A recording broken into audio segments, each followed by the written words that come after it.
Hello students, continuing electrochemistry. आज के इस टॉपिक में हम बात करने वाले हैं रिप्रेजेंटेशन ऑफ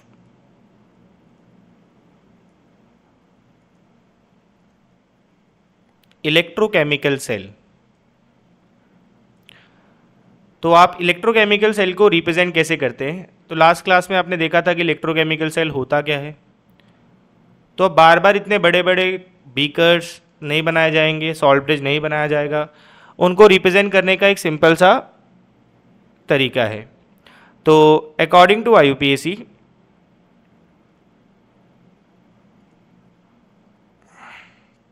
आप लेफ्ट साइड में हमेशा लिखते हैं अपना एनोड हाफ, जहां पर क्या हो रही होगी? ऑक्सीडेशन। और ये जो डबल वर्टिकल लाइन है ये रिप्रेजेंट करती है सॉल्ट ब्रिज को।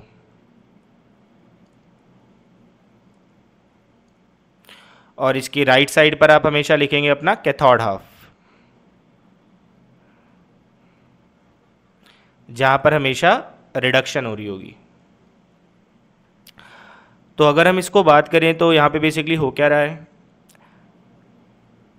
एनोड साइड यानी कि जो आपकी लेफ्ट साइड होगी वहां पर हमेशा आपको ऑक्सीडेशन हाफ को लिखना है। तो मेटल ऑक्सीडाइज हो रहा होगा तो वो फॉर्म करेगा मेटल आयन, और ये सॉल्यूशन में जाएगा। फिर आपका आ जाएगा डबल वर्टिकल लाइन जो कि सॉल्ट ब्रिज है।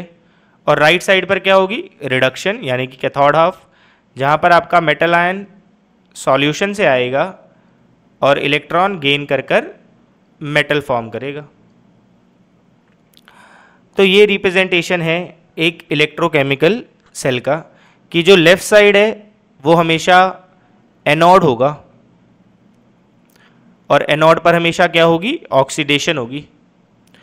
और अगर राइट साइड देखेंगे आप इसकी तो वो हमेशा कैथोड होगी और वहां पर हमेशा रिडक्शन होगी। तो यहां पर हमारे पास कुछ इंपॉर्टेंट पॉइंट्स होते हैं जिनको ध्यान में रखना होता है जब आप एक इलेक्ट्रोकेमिकल सेल को रिप्रेजेंट कर रहे होते हैं। तो when two species are in different phase,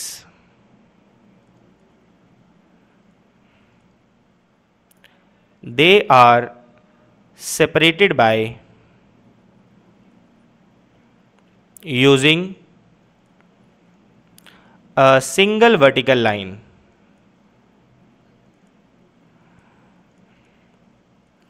जैसे आपके पास अगर दो डिफरेंट स्पीशी हैं जो कि डिफरेंट फेस में हैं। डिफरेंट फेस का मतलब जैसे आपने लास्ट क्लास में देखा था कि जो आपका जिंक रॉड था वो सॉलिड फेस में था और उसको डिप किया गया था जिंक सल्फेट सॉल्यूशन में जो कि एक्वस फेस में था।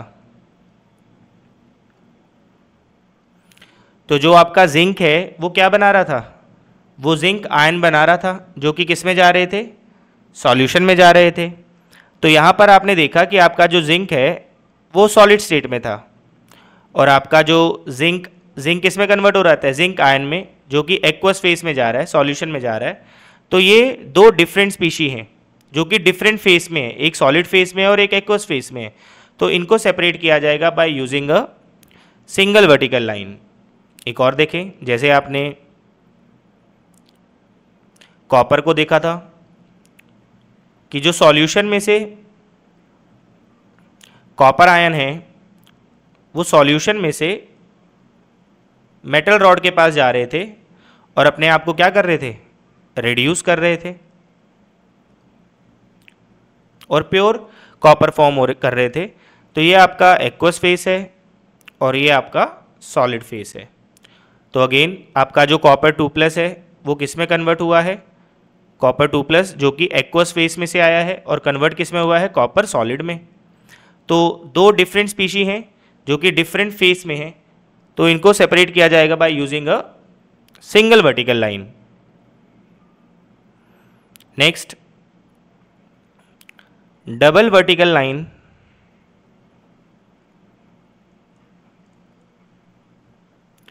is used to separate oxidation and reduction half and also represent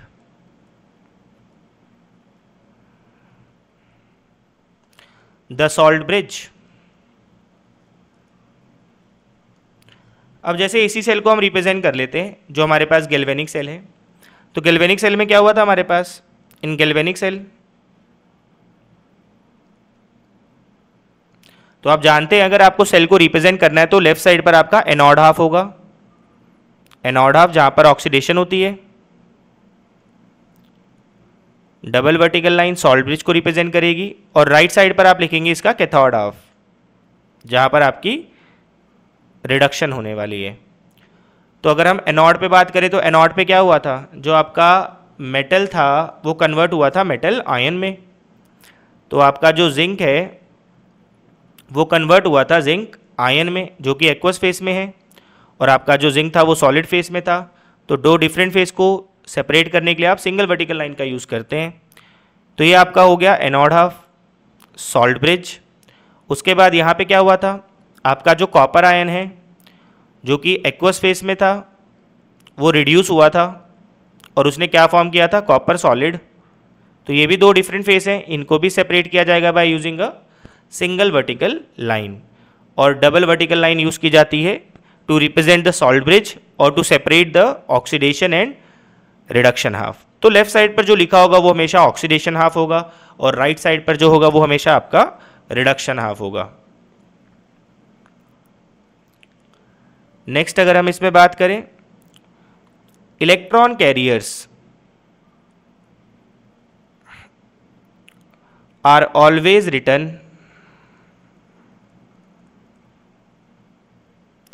as at extreme left in oxidation and at extreme right at reduction half। ये भी पहचान करने का तरीका होता है कि आपके पास वो हाफ कौन सा है। इलेक्ट्रॉन कैरियर कौन है, जैसे जिंक, जब जिंक ने जिंक आयन बनाया तो जो नेगेटिव इलेक्ट्रॉन्स थे वो मेटल रॉड पे ही रहना प्रेफर करते हैं, तो जिंक है जो इलेक्ट्रॉन कैरी कर रहा है। और रिडक्शन हाफ पे क्या हुआ, सॉल्यूशन से कॉपर आयन आ रहे हैं जो कॉपर के इलेक्ट्रॉन्स को यूज़ कर रहे हैं अपनी रिडक्शन के लिए, तो वहाँ पे कॉपर इलेक्ट्रॉन कैरियर है जो इलेक्ट्रॉन प्रोवाइड कर रहा है। तो जिंक और कॉपर यहाँ पे इलेक्ट्रॉन कैरियर है, और जो इलेक्ट्रॉन कैरियर होते हैं they are always written at extreme left. अगर ऑक्सीडेशन हाफ है तो इलेक्ट्रॉन कैरियर एक्सट्रीम लेफ्ट पे लिखा होगा, और अगर रिडक्शन हाफ है तो इलेक्ट्रॉन कैरियर एक्सट्रीम राइट पे लिखा होगा। तो ये भी पहचान होती है, अगर इलेक्ट्रॉन कैरियर आपको एक्सट्रीम लेफ्ट पर दिख रहा है तो वो ऑक्सीडेशन हाफ को रिप्रेजेंट कर रहा है, और इलेक्ट्रॉन कैरियर अगर आपको एक्सट्रीम राइट पर दिख रहा है तो वो रिडक्शन हाफ को रिप्रेजेंट कर रहा है। नेक्स्ट अगर आप बात करें, when two different species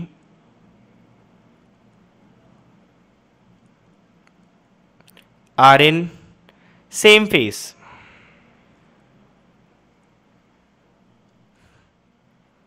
they are separated by using comma।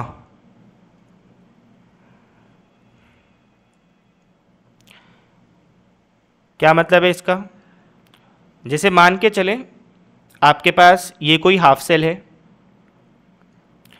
इसमें आपने ली है प्लेटिनम वायर, ये आपके पास प्लेटिनम वायर है, इसको सीधा रखने के लिए ग्लास का सपोर्ट दे दिया गया है, और इसमें आपके पास फेरस आयन है जो कि धीरे धीरे किस में कन्वर्ट हो रहे हैं, फेरिक आयन में कन्वर्ट हो रहे हैं। तो ऑक्सीडेशन हो रही है, तो आपका जो फेरस है वो फेरिक में कन्वर्ट हो रहा है और एक इलेक्ट्रॉन रिलीज कर रहा है। तो ये जो ऑक्सीडेशन हो रही है इसमें जो स्पीशीज हैं, दो डिफरेंट स्पीशीज लेकिन सेम फेस में है, ये भी एक्वस फेस में है और ये भी एक्वस फेस में है, ठीक है। तो इसका रिप्रेजेंटेशन कैसे होगा? एक्सट्रीम लेफ्ट पर, क्योंकि ऑक्सीडेशन हाफ है, एक्सट्रीम लेफ्ट पर आपका मेटल इलेक्ट्रॉन कैरियर रखा जाएगा। तो यहाँ पे आपका जो इलेक्ट्रॉन कैरियर है वो प्लेटिनम है, मेटल होगा एक्सट्रीम लेफ्ट पर और एक्सट्रीम राइट पर। तो ये आपका प्लेटिनम आ गया। प्लेटिनम सॉलिड स्टेट में है।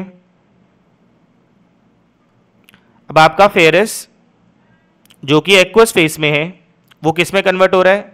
फेरिक में, जो कि एक्वस फेस में है। तो आपके पास दो डिफरेंट स्पीशी हैं जो कि सेम फेस में हैं, तो they are separated by comma, and two different phases are separated by single vertical line. इसके बाद अगर हम बात करें तो there are two type of electrodes. आपके पास दो तरीके की रॉड्स होती हैं। एक होती है इनर्ट इलेक्ट्रोड्स। इनर्ट इलेक्ट्रोड्स क्या होती हैं? जैसे कि platinum, graphite, which act as electron carrier. ये इलेक्ट्रॉन का लेन देन तो करवाएंगी, but do not take part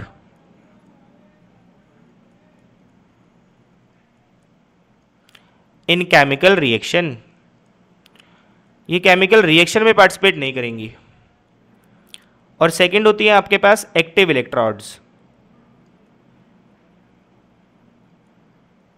active electrode like जैसे जिंक था, कॉपर था, सिल्वर हो गया और बहुत सारे, which act as electron carrier and itself take part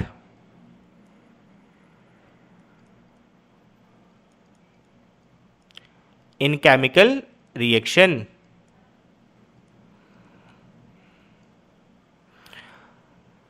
तो जो एक्टिव रोड्स होती हैं वो केमिकल रिएक्शन में पार्टिसिपेट करती हैं। जैसे आपने डेनियल सेल में देखा था कि जो आपका जिंक है वो जिंक आयन में कन्वर्ट हो रहा था, तो बाय द टाइम क्या होगा? Weight of zinc rod decreases, क्योंकि जिंक तो टूट रही थी जिंक आयन में, और concentration of zinc ion, solution में जो जिंक आयन है उनका अमाउंट, उनके नंबर ऑफ मोल्स बढ़ रहे थे, तो concentration of zinc ion increases. दूसरे एंड पर क्या हो रहा था?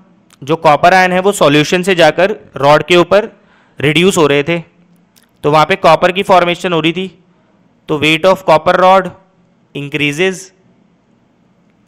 लेकिन सॉल्यूशन में से जो कॉपर आयन है वो निकल रहे थे और रिड्यूस हो रहे थे, तो concentration of copper ion decreases. तो ये एक्टिव रॉड्स हैं जो रिएक्शन में भी पार्टिसिपेट कर रही थी।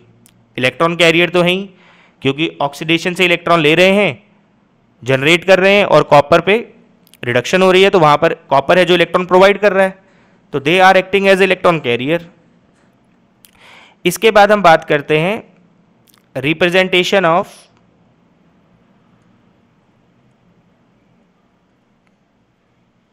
Gaseous electrode. जब भी आप गैसियस इलेक्ट्रोड को रिप्रेजेंट करेंगे तो gas should be written very next, यानी कि after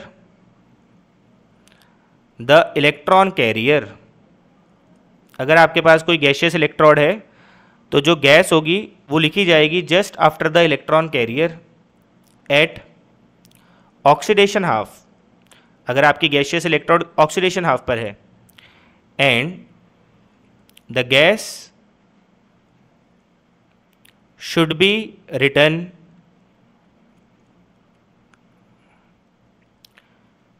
before electron carrier at reduction half. Example पे अगर हम बात करें तो जैसे आपके पास आपके पास क्लोरीन गैस इलेक्ट्रोड है,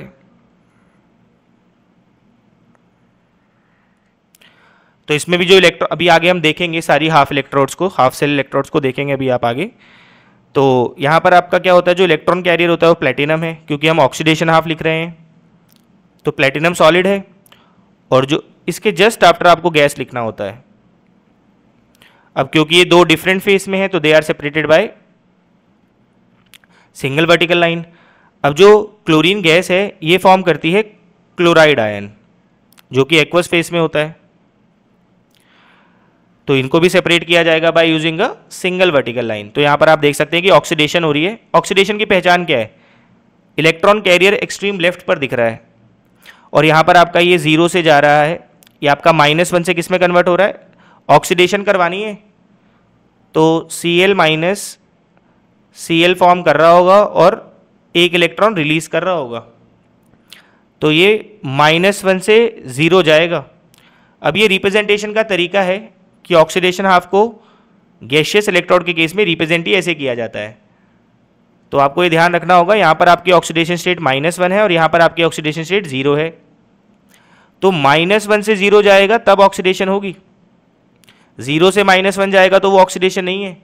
अब आपको पता कैसे लगेगा कि ऑक्सीडेशन ही करवानी है, इलेक्ट्रॉन कैरियर एक्सट्रीम लेफ्ट पर लिखे हुए हैं, तो आपको इस तरीके से रिएक्शन लिखना होगा कि ऑक्सीडेशन ही हो। जरूरी है कि आप हमेशा रिएक्शन को इस डायरेक्शन में ही रीड करें। अब यहां पर आपको अगर ऑक्सीडेशन करानी है तो आपको इसको ऐसे ही रीड करना होगा। अब ऑक्सीडेशन हाफ है, इसको पता करने का तरीका है कि इलेक्ट्रॉन कैरियर एक्सट्रीम लेफ्ट पर लिखे हुए हैं। सेम अगर आपको यहां पर क्या दिया जाए, अगर आपको यहां पे रिडक्शन हाफ दिया जाए तो एक्सट्रीम राइट पे क्या लिखा जाएगा, इलेक्ट्रॉन कैरियर, और उसके जस्ट बिफोर लिखा जाएगा गैसियस इलेक्ट्रोड, गैस। अब क्योंकि ये दो डिफरेंट फेस में है तो इनको सेपरेट किया जाएगा by using a single vertical line, और इसके ठीक पीछे रहा होगा इसका आयन। तो यहां पे रिडक्शन हो रही है, रिडक्शन कैसे लिखेंगे इसकी, यहां पर ये -1 है, ये 0 है, अगर आप ऐसे जाएंगे तो ये ऑक्सीडेशन हो रही है, बट क्योंकि यहां पर आपको दिख रहा है इलेक्ट्रॉन कैरियर एक्सट्रीम राइट पर है तो यहां पर आपको रिडक्शन रिएक्शन लिखना होगा, यानी कि जो आपका क्लोरीन है वो 2 इलेक्ट्रॉन गेन करके 2Cl माइनस फॉर्म कर रहा है। यहां पर भी बैलेंस करेंगे तो 2Cl Cl2 2 इलेक्ट्रॉन आ जाएगा। तो ये थी आपके पास गैसियस इलेक्ट्रोड। तो गैसियस इलेक्ट्रोड का रिप्रेजेंटेशन ऐसे किया जाता है। तो जरा देखते हैं किस तरीके से आप सेल रिएक्शन लिख सकते हैं। Write down the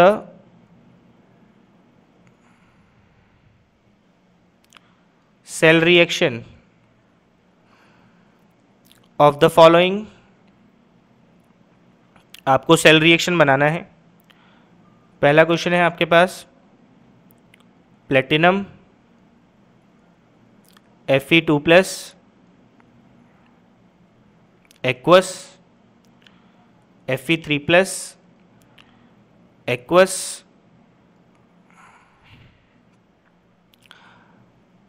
Cl-, aqueous Cl2, platinum. फिर है आपके पास zinc solid, gas solid, zinc, zinc ion aqueous, salt bridge, copper 2+, aqueous, copper solid. करते हैं जरा।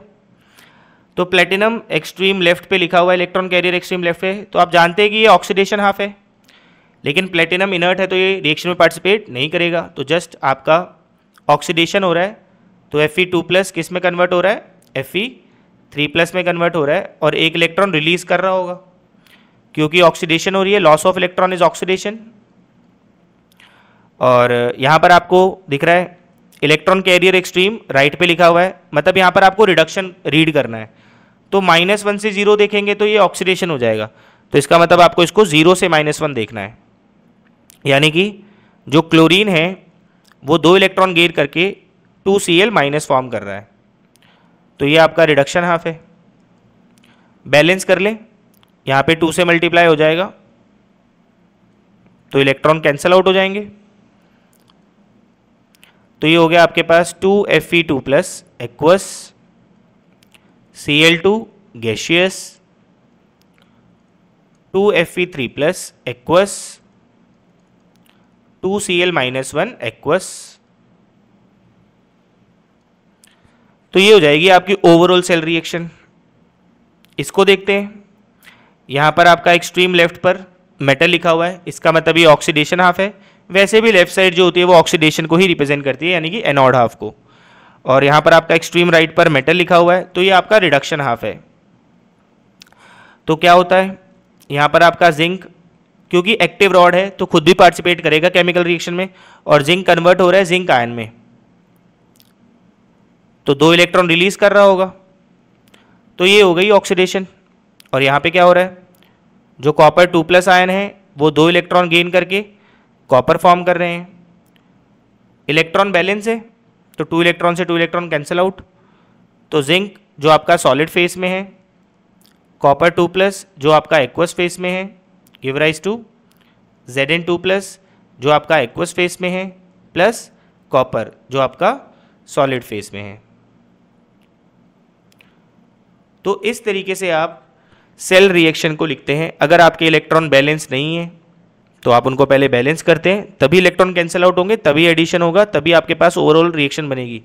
यहाँ पर ऑलरेडी इलेक्ट्रॉन बैलेंस थे, 2 इलेक्ट्रॉन बैलेंस था, तो यहाँ पर हमें किसी चीज़ से मल्टीप्लाई करने की ज़रूरत नहीं पड़ी है। तो इस तरीके से आप इलेक्ट्रोकेमिकल सेल को रिप्रेजेंट करते हैं, और इस तरीके से एक रिप्रेजेंटेशन से केमिकल रिएक्शन लिखी जाती है। Thank you.